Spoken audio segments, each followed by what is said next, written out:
So now we started trying things with our two-handed system. This tended to be unique. We realized that we had a way that we could develop simulators using our technology, and one of the first companies we partnered with was iRobot in collaboration with Dr. Rosen at Dartmouth University. And they asked us, are you going to be able to, do you think you could simulate opening a door?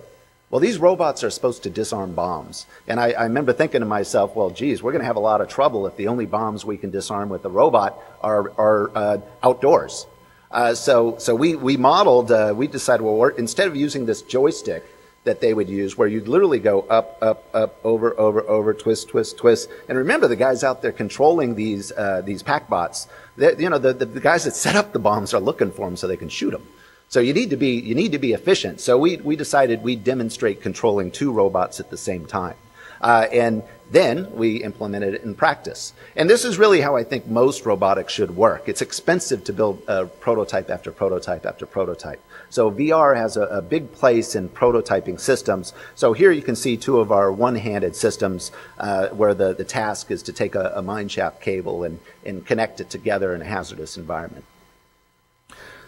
We also started getting some grants because we had a concept for hardware that was applicable to open surgery. And here you're seeing this idea of projecting your scene kind of into your environment. You have full haptics, and you're kind of working in an environment similar to open surgery. Certainly we had interest. The only problem was at the same time we were doing robotics. And even though there's so many more open surgery applications than there are robotics applications, wherever we'd go, everyone would say, can I see some of that robotic stuff you guys are doing? And we just couldn't get the interest in open surgery, which a lot of people looked at is just kind of the old school surgery. Now it's all minimally invasive, and robots are coming on the scene. So there's also got to be an interest level for what you do. So as you can see, lots and lots of failures. So I finally had to go to my go-to guy, which is Dr. Rick Satava, and asked him, okay, listen, we're not doing so well here. What is it that we should go into? And this is a concept video for something called the trauma pod. Trauma pod was supposed to be this robot pod that would evacuate soldiers who were bleeding to death on the battlefield. The thought was that a surgeon could apply this robotic technology and they could treat them as they're being evacuated. Problem was the robot didn't exist and there was also no simulator. So Rick contracted us, hooked us up with Intuitive Surgical, and said, well, if you can make a robust platform that'll work for pretty much any robot, then we're going to be happy when this trauma pod is done. We never ended up actually doing any work for the trauma pod, but it certainly springboarded us for Intuitive Surgical. By the way, everything that you're seeing in this scene, this all exists. This is not fake technology. So it's robotic technology as far as tool changers go and the ability to finally control a robot. This is all real stuff.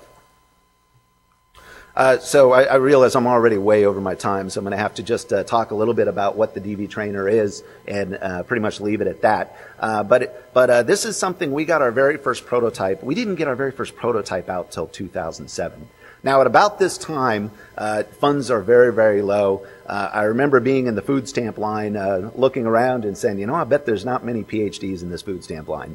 But I really believed in what we were going to do, what we were doing, and I figured out if we could just hold off long enough until the technology was seen by enough people that we would be successful.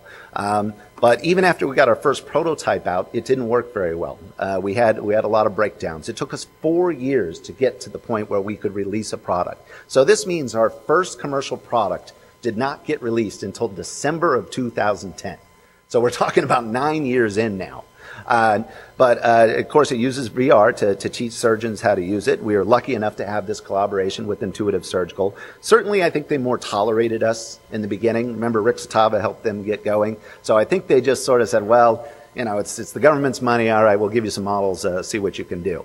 And luckily, they did come around at about, I think it took until 2009. So 2003 to 2009, convincing them this was a good thing to do.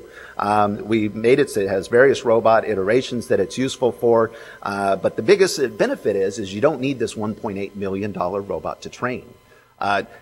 This is where the flight simulation analogy works. If you're going to train, you do not take up a jumbo jet full of people. You don't train that way. That's what we do in medicine. You train on people, but not in the aerospace industry. You train on a simulator, and the simulator is much cheaper than taking up a full jumbo jet full of people. Matter of fact, a lot of times your first time up when that jumbo jet, it's full of people.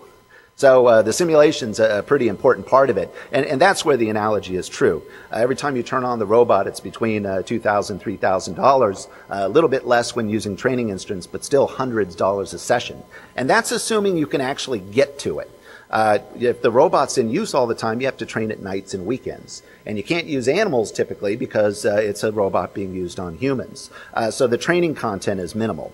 This has ended up being a way for more people to get access to Da Vinci training.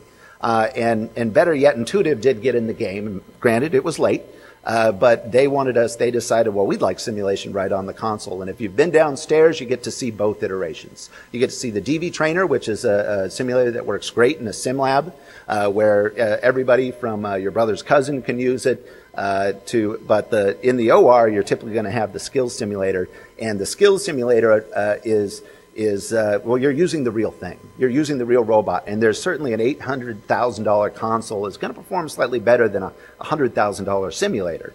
But you got to ask yourself, do you need to do your driver's ed on a Ferrari? Is that really economical? So this has been success, and certainly it's great for warming up before surgery. But I think I'm going to just kind of end it at this. This is the final result. Since its release in 2010, our Da Vinci simulation platform has become the most rapidly adopted simulation platform in history for medical VR. Not only that, I think if you combine our DV trainers with skills simulators, we have, I think, almost 800 of them out there right now. So this is in just about a year and a half. There's only about 2,100 robots out there.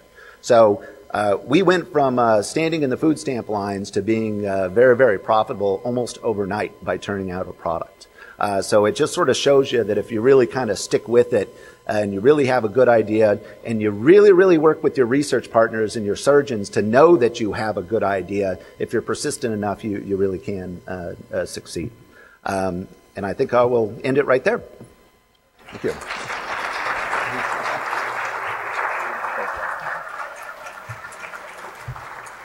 Thank you very much, Jeff. There's a little gift. We appreciate your comments. As I said, it's been